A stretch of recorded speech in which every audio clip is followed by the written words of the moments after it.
Yo, yo, what's going on? Get this mic over here so we get the ASMR sounds. Check, check, 1, 2, 1, 2. How's everybody doing today? Personally, I'm mentally exhausted. A rather busy morning, and then a busy and long day with the day job. So I'm looking to hit the bed early tonight. So hopefully make this short and sweet, and then get on out of here. So. Let's see here. Let's start off with Hub C.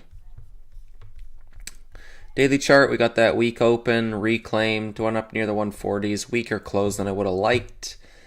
But I had sized down under prior day's support, which was my plan.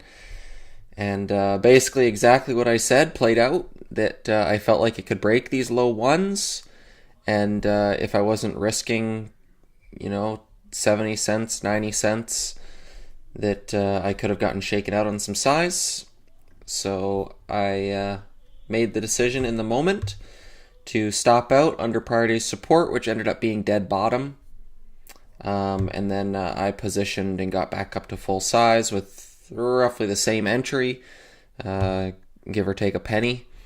And it started trending fairly well. Again, weaker close than I would have liked, so if this one fails again tomorrow and starts to go red and break power bar lows, then I will move on. But definitely risking off of $1 at this point, now that it's held roughly 2 days in a row. Finally some momentum. Yeah, runners everywhere. I had shorted. We had KTTA this morning, gapper, barely pushed off the open and was steady lows, which has been the pattern lately. Just not a whole lot of sustained momentum, which changed today. So shorts were getting comfortable, shorting anything that gapped and covering at the close. So it worked here. I decided to take OGen. Bit more comfortable with this daily chart. The dilution in place, the way it was peaking out here in pre-market. So reacted through those pre-market highs as a possible blow-off. And then once we got this chop, hard crack, VWAP stayed heavy, scaled in, ads versus VWAP, cover flushes proactively, rescale around the core, looking for red to be honest, but I gave it some time up until I had to leave. And then right around noon Eastern, completely gave up the ghost and dumped another 30 cents. So, makes me cry. Makes me cry a little bit inside. But, yeah, that was that. BBAI, I don't think there's any reason to be watching pretty much anything else tomorrow.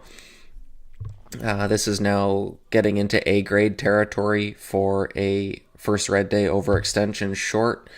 It's nice and extended from the 5s breakout now.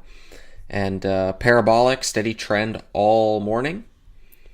We get that hard crack, little rejection off here. Currently in 24-hour trading, it's up in the 770s. So it is gapping up. So see how we get off the open. Maybe a morning stuff, opening range breakdown, and join that for a red move. 4 EMA is sub 6 right now. So I think there's definitely some meat on the bone. It would be a case where a gap up, parabolic, I'd be willing to put some risk on, take a loss, and if it continues higher, the setup just gets better going into Friday. There are some options on this, but they are monthlies, so they don't, options expiry on it isn't until the 21st. So not looking for that Thursday-Friday trade on it. But I will be trading it stock-wise. Now, looking at the extension that I gauge from like 350, But for pullback potential, I'm looking at breakout levels. So I'm still gauging this as a 100% move. Nice range expansion and volume starting to blow off. So definitely interested in this. I believe it's done a similar move. Yeah, right over here. Where you could do that gap up blow off, and you got to be not chopping yourself up until the following day. So that will be the goal. I definitely think this is a trade worth putting some risk on. But see where we're at tomorrow. Bass Hunter traded SLXN. Nice little move. That one put out an offering, so I write off those names for bounces. Quantum, that's wild. That week open red to green went nuts today. So weird when they go higher on lower volume. It's just not typical action. IVVD, same kind of thing. Monster move, but next to nothing compared to day one. But nice extension. It's going to be gapping up pretty big in the AM with the move after hours. This will be another overextension watch. REBN not going away. Capped. Big ol' fails. CLDI. This one had a presentation or something after hours that caught a bid, but not high enough for me there. Same thing there. No reason to keep watching that. CPIX. Straight up parabolic move, retraced and came back right back to highs after hours, squeezing out any patient shorts. On day one, this one was an expensive borrow, so we'll see where we're at tomorrow. But now going from 2 to 6, that's a triple, 200% move. So I will be watching this one for an overextension first red day. Just not sure if I'm going to want to trade it given the borrow cost on it yesterday. If that trend continues.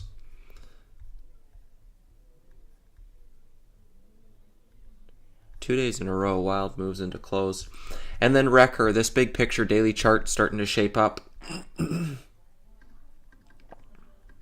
Not a whole lot of resistance overhead with any significant volume. So I'd treat this as a fresh chart. And we're starting to break through those high 250s, 260 area. So I'll be looking for weak opens. Same kind of thing as Hub C. Get that flush off the open and start to build back.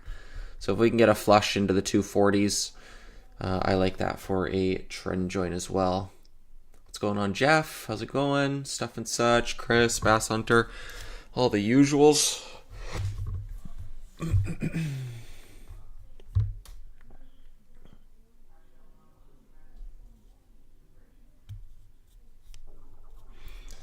So, yeah, I will continue to hold HUBC until it fails below $1. Set a stop each morning and let it do its thing. If it stops me out, so be it.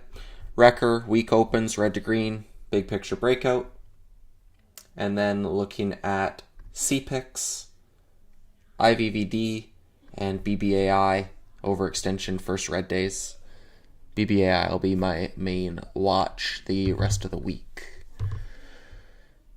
If I'm going to lose, this is where I would want to lose. Any thoughts on Reuben? Yeah, not a whole lot right now. It is looking like a liquidity trap. That it kept going higher, and its first red day, which typically brings shorts in, didn't continue any lower. So I think it could have a secondary squeeze in it. If it starts to break and build over these 550s, was key level yesterday, key level today, and then in the 6-ish range where the next volume profile level is. Highs 675, that's pretty far away. But yeah, I'd use this 550 as a guide. Prior resistance, prior resistance, prior resistance. If it starts to become support, I think you could get a liquidity trap out of it.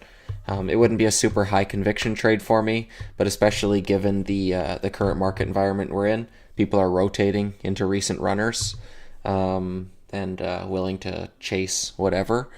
So I'd be more apt to getting long some of these recent runners if they start to build a trend. So nothing I would look to short at this point, but I would be looking at liquidity trap if it starts to reclaim prior levels, would be my thoughts on it.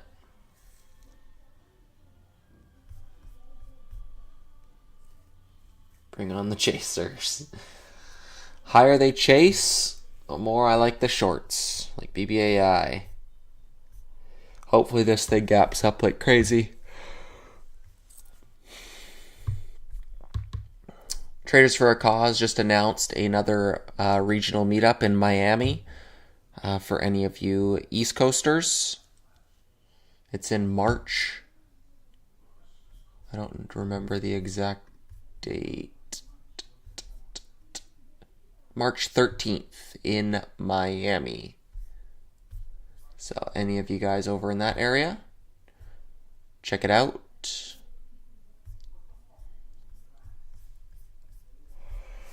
But like I say, I was hoping to keep this one short and sweet. I'm rather exhausted from today. But I do enjoy hopping on live nonetheless. Helps me prepare for the next day. And a bunch of you regulars tune in, so I figure it's a bit entertaining for you guys as well. So yeah, shorts got smoked everywhere. Everyone's been rewarded and patient for stuff fading near lows by end of day, so they're smoked on these. But look for them higher the better. Alrighty, thank you guys for tuning in. I appreciate it. And yeah, hope you guys are trading well out there. Even if you're not making money, but at least learning some stuff. So trading well out there, and I'll see you guys in the room. Take it easy.